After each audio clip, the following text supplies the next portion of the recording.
Welcome to the Reddit Echoes series, where we pull back the curtain on everyday lives filled with drama, betrayal, and raw emotion. From the terrifying hidden camera scandal in the changing room to the divorce tragedy that left beloved pets homeless, each story plays out like an unflinching, heart-pounding film that will make you shiver, seethe, or sob. Fasten your seatbelts. Over the next few minutes, you'll witness 5 jaw-dropping plot twists, narrated in the first person with the unfiltered satirical bite of rSlash. Story 1. Hidden cameras in the changing room, a terrifying mystery at the grocery store. My name is Lynn. I'm 17 years old, and I've been working at this small grocery store for the past 2 years.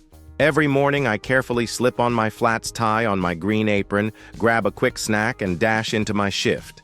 The job seemed peaceful, stocking shelves, ringing up customers, then straightening the checkout area. I never imagined that day would turn into a nightmare. Around 6 a.m., while I was flipping through loaves of bread to check expiration dates, my phone buzzed. An unfamiliar number appeared on the screen. A loud voice on the other end said, "We're the police. There's an incident involving you at the store. Please come to the station." My heart pounded, and the neon lights above suddenly felt blinding. I hurriedly called my manager to cover my shift, then secretly texted my mom, "Mom." Something happened. She immediately told me to come home. My dad was already waiting in the car. Mom's car sped through the foggy streets. She was still wearing her office blouse, her hair hastily pinned up, her eyes filled with determination. "Don't worry, I'm here," she whispered, holding me tight. Dad drove with one hand and squeezed Mom's hand with the other. The police called Mom, asking us to be at the station right away. "Stay calm." Mom pressed her forehead to mine, though I could feel her heartbeat racing too. The station sat on a tree-lined street, its iron gate weathered green. I walked into the cold waiting room under flickering fluorescent lights. The smell of paperwork and antiseptic mixed with old paint made me feel lost. A female officer invited my mom and me into a closed room and slammed the door behind us. Seated before us were several officers, mostly women with serious faces that showed sympathy rather than hostility. A counselor nodded kindly and gestured for me to sit.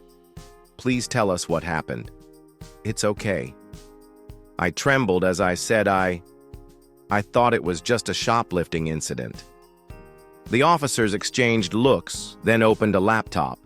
On the screen were blurry thumbnails, female employees in store uniforms being secretly filmed in the changing room, even in the restroom. I saw myself in those clips tying my hair, checking my reflection, applying lip gloss. I froze, my legs giving way, my heart pounding so hard it felt like it would burst. It turned out the former manager, the owner's nephew, had secretly installed cameras in the changing room for years, driven by a perverse desire. He'd uploaded dozens of videos to a dark website under the title Local Grocery Girls, earning ad revenue from each clip. Each video brought in a few $100s, but the real cost to us was our privacy and dignity. I shivered at the thought of him pressing record every time a coworker entered to change clothes. The police told us they had arrested him before calling me in. He sat before the investigators with his head down, unable to look up. They produced memory cards and hard drives full of footage as evidence. I sat across the table, clutching my knees, my eyes red, forcing a bitter smile. I never thought expired bread could lead to something so terrifying. When I stepped out of the station, a fine drizzle had begun. Raindrops mixed with my tears as Mom hugged me, her voice trembling yet strong. "You were brave to speak up. I'm so proud of you." I sobbed, letting the rain wash away the horror and replace it with resolve to protect myself and my co-workers. The next day at work, I couldn't bring myself to enter the changing room. Every time I thought of the former manager's face, I shivered. But messages of thanks from fellow victims arrived, saying that because I spoke up, they no longer had to stay silent. Reddit comments cheered me on like warm fireworks. "You're not alone. We've got your back. Keep fighting." The case is still in court. The former manager will face severe penalties for invading minors' privacy. As for me, even though my emotional scars remain, I've regained my faith. When darkness falls, the light of courage will drive it away. Life still holds many twists and turns, but I'm certain of one thing: no one has the right to steal another person's privacy. Story 2. Private photos become my life, exposed on the dark web. My name is Huang. I'm just 19, and I've worked at the sandwich counter of a small neighborhood grocery store for 2 years. My life revolved around arranging breads, wiping down shelves, and occasionally giving unsold loaves to friends. I never imagined that one day, my private images would appear on a porn site, forcing me to confront the worst fear of my life. That day, I was restocking the walk-in cooler when my phone buzzed with a text. "Do you know your photos are on the dark web?" I clicked the link in a panic and went numb as I saw a blurry video me standing in the store's changing room mirror, tying my hair and applying lip gloss. A CAPTCHA popped up: "Verify you're 18 plus," and below it dozens more videos, women in green aprons fumbling in the restroom. My chest tightened, and a cold sweat broke out over my skin. I bolted for the register. Neon lights overhead felt blinding, my head spinning. Coworkers stared at me in confusion. I slammed my phone shut, vision blurred. "This can't be real," I whispered to myself. Before dawn, I'd called my mom. She snapped, "Be careful, don't share that link." But no matter how we tried to hide it, rumors spread. Neighbors whispered. Regular customers shot me curious, judgmental looks. I wanted to disappear. Mom insisted I report it to the police the next noon. The station was packed with other complainants. I sat before male and female officers, their expressions serious but relieved. "We've received your report. This video is illegal. We will investigate." I recounted every detail. I don't know who filmed me. My former manager said it was for internal promotional material, and I believed him. The officers showed me a screenshot from the site, my full name, the store's name, my hometown listed beneath the video. Stifling tears, I choked out. I just wanted to be a normal employee. The investigation moved swiftly. They summoned my ex-manager, seized his phone and hard drives. He was arrested that same day. Evidence revealed dozens of USB drives filled with clips, amateur porn featuring store employees. He confessed to secretly filming and selling the footage to a dark web network for ad revenue. I wept as I learned he was in custody. Mom held me as she cried. My daughter was brave to speak out. In that moment, I felt the power of truth. One voice willing to accuse can expose the darkest crimes. Weeks later, I was invited to the local TV station to share my story under bright lights and flashing cameras. With the microphone inches from my face, I trembled as I said, "If you're going through something similar, please speak up. Silence only empowers the abusers." My story spread across social media, earning thousands of messages of support. I organized a small talk at my school about privacy rights and how to fight hidden filming. I realized I wasn't alone, and I felt stronger than ever. Privacy is inviolable. No one has the right to turn your life into pornography. Speaking out is your strongest weapon. One courageous voice can banish the darkness. Trust in the law and the community. United, we leave no refuge for predators. I'm Huang, and my story doesn't end here. I will keep fighting for myself and everyone who suffered similarly. If you've been through this, don't stay silent, share your story, and let the storm give way to dawn. Story 3. A C-section is no shortcut. When pain becomes a weapon. My name is Mai. I'm 25 years old, and 6 months ago, I went into emergency surgery surrounded by the frantic beep-beep of monitors to deliver my first son. I used to believe that a C-section would be easier, but my experience proved exactly the opposite. It was a battle between life and agony, and there was nothing easy about it. The halogen lights in the operating room shone so brightly, they erased any sense of safety. I lay on the cold table, my body trembling in waves as the nurse hooked up my IV, while the surgeon whispered, "Prepare for anesthesia." All I could see was a flickering glare, hear the ventilators hiss, and smell the antiseptic's sharp sting. I gripped the rail with every ounce of strength, left breathing, steadily clutching at the last threads of consciousness before the world went black. When I woke up in recovery, the medical team's tense faces surrounded me, and a long scar stretched across my abdomen, stiff and painful. The monitor beside me still pulsed beep beep. Each contraction of pain felt like a scream inside me. My legs shook with every heartbeat, cold sweat drenched me, and I dared only to brush a finger against the taut scar, the new skin red and fragile like freshly tacked canvas.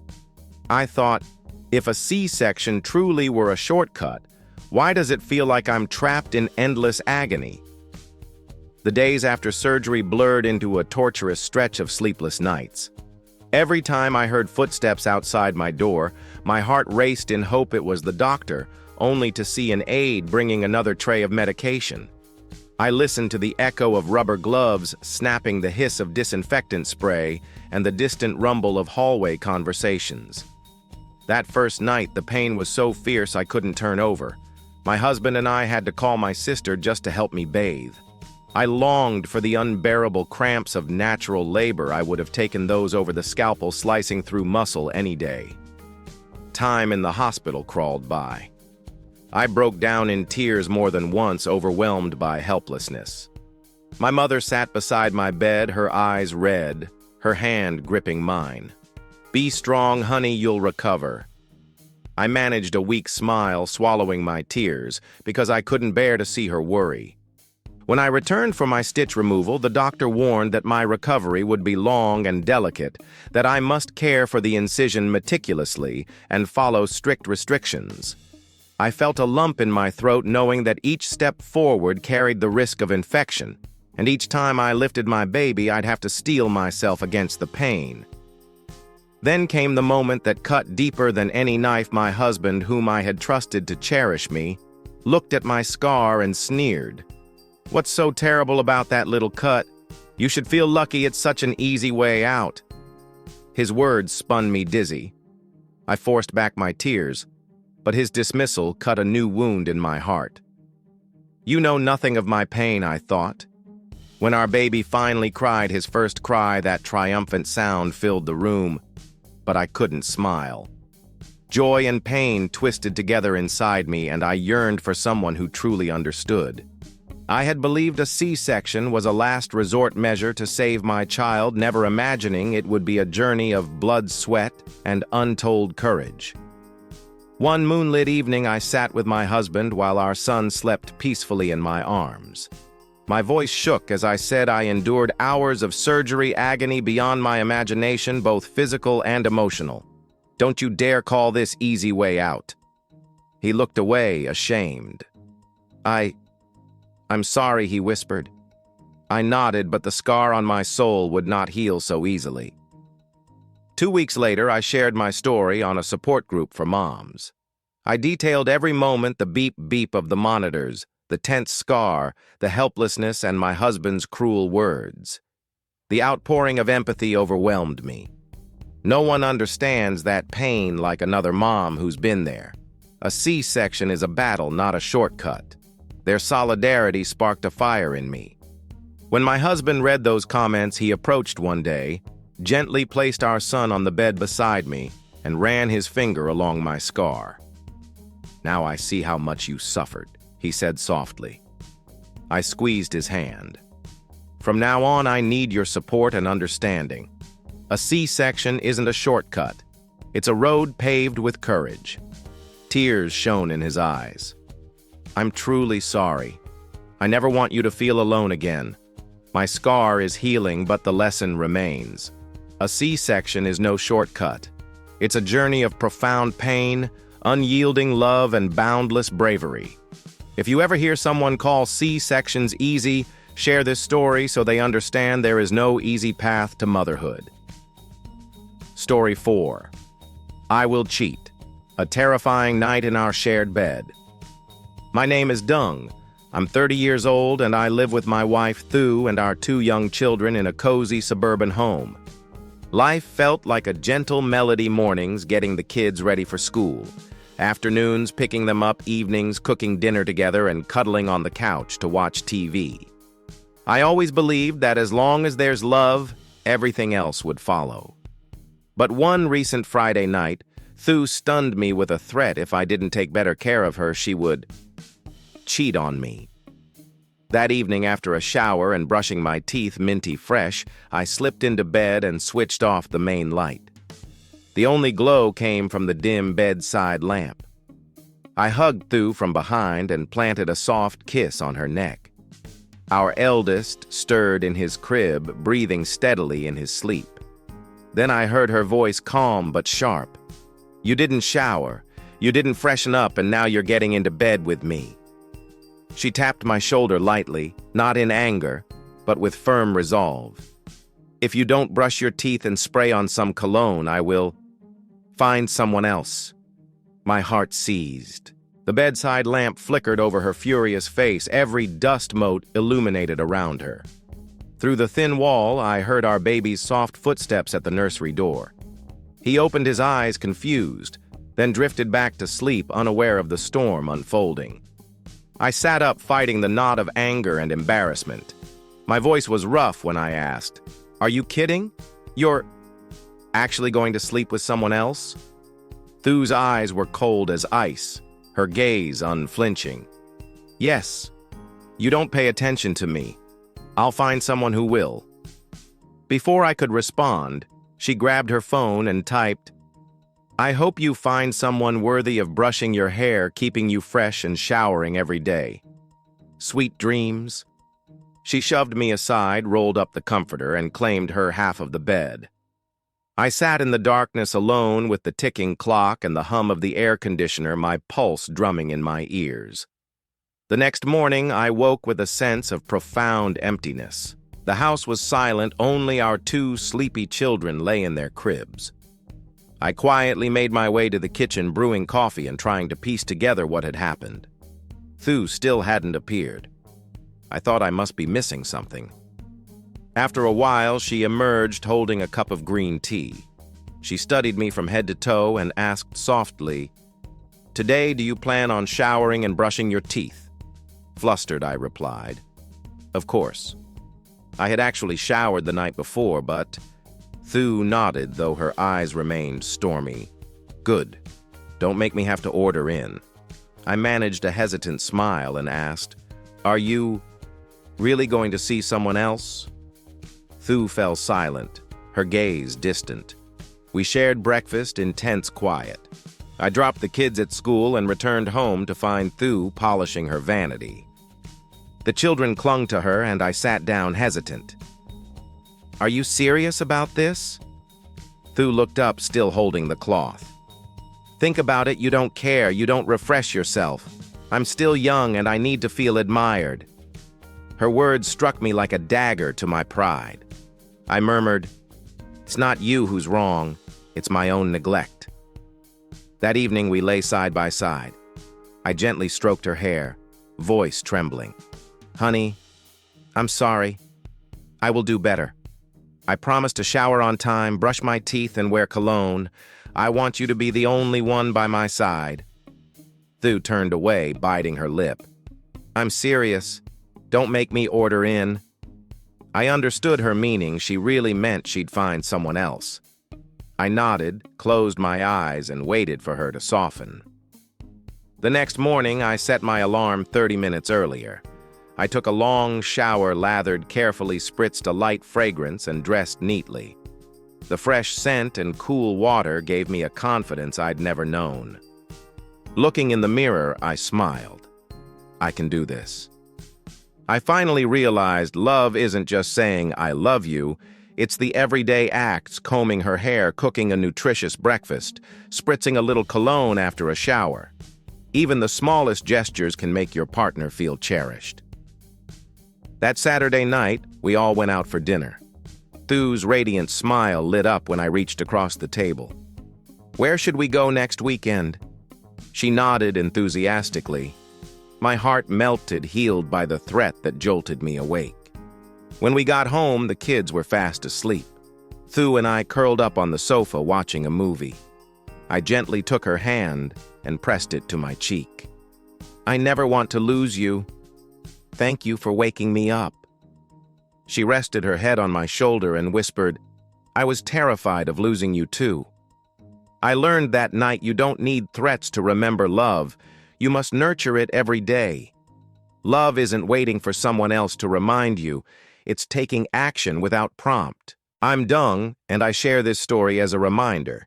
If you think love happens naturally, think again. Keep it alive with the smallest daily gestures so you never hear, "I will cheat in the dead of night." Story 5. Pet Love Divorce. When devotion to your pets becomes the cruelest revenge. My name is Lynn. I'm 29, and I once believed that true love meant remaining devoted to my 2 four-legged children, Gracie and Shank. Gracie, the gentle golden-furred dog, and Shank, the calm, intelligent lab. Every time I stepped into our little house, I'd hear their paws tapping at the door and see their big round eyes and wagging tails greeting me. My ex-husband and I used to walk them together in the park, whistling games for them to chase. Little did I know that divorce would not only split our assets, but also bring apocalypse to my love for my pets. The day I learned we were separating, my heart shattered. He said coldly, "I'm keeping them with a frosty tone. They were my property before we married." I stood there, stunned, hands trembling as I set a potted plant on the table.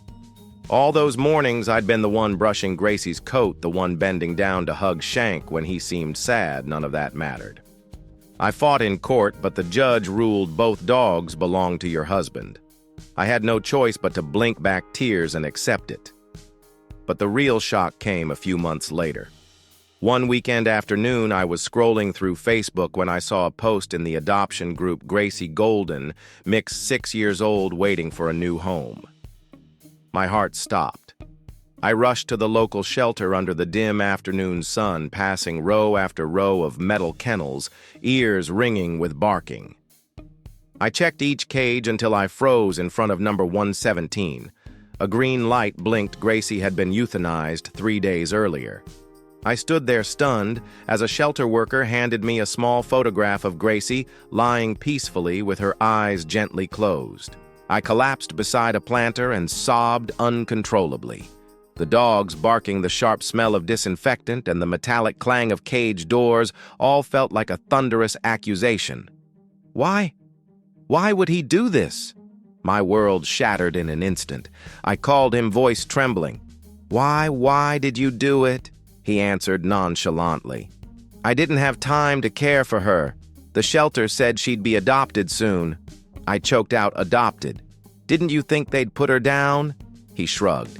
I couldn't control it. Rage boiled over. "You did it on purpose. You used my dog as a tool to punish me." He said nothing and hung up, leaving me to run down the shelter hallway, my sobs mixing with distant sirens. I refused to give up. The next day, I returned to the shelter to find Shank. They told me he'd already been adopted and refused to share the adopter's details. I pleaded, "Show me the adoption records. I'm the original owner." Flustered, they directed me to a private adoption group where Shank's photo and a contact email were posted, "Contact to adopt." The adopters were a young couple who loved dogs and had a yard. I emailed them desperately, "Please return Shank to me. I'll cover all fees and care for him forever." They never replied, and I felt powerless watching my pleas go unanswered. At home, I couldn't sleep for nights. I clutched my childhood teddy bear, my heart pounding. As a child, I hugged that bear through the fiercest thunderstorms. Now I sought its comfort in my darkest hour. How could someone kill an innocent soul out of spite? Fear, anger, and despair swirled within me, leaving me exhausted. One morning, I decided to post my story on Reddit. My dog was euthanized as revenge in our divorce. The post went viral, hundreds of outraged comments. Press charges, "No pet deserves that." An animal welfare organization reached out offering legal support to sue him for property theft and cruelty. Soon, prosecutors charged my ex with animal cruelty. He faced penalties and was ordered to compensate me. The court also revoked Shank's adoption and demanded his return. I arrived at the shelter on a gently snowy day, snowflakes drifting as Shank leaped into my arms, tail wagging wildly. Tears of triumph streamed down my face. I renamed him Hope, because hope never dies. Stroking his soft fur, I whispered, "You and I will always be together. No one can ever take our love away again." My lesson: love for pets is inviolable. Never weaponize animals in revenge. Speak up early. Silence only enables injustice. And hope endures. After the darkest night, a new dawn will come. I'm Lynn, and that snowy reunion with Hope brought us both back home. So we've just journeyed through 5 gripping true Reddit stories where reality can be more terrifying than fiction. Each tale serves as a reminder: never stay silent in the face of injustice and cherish life's simplest blessings. Which story resonated with you the most? Drop a comment below and share your thoughts. Don't forget to hit like, subscribe, and ring the notification bell so you won't miss what's next. Thank you for watching, and I'll see you in the next video.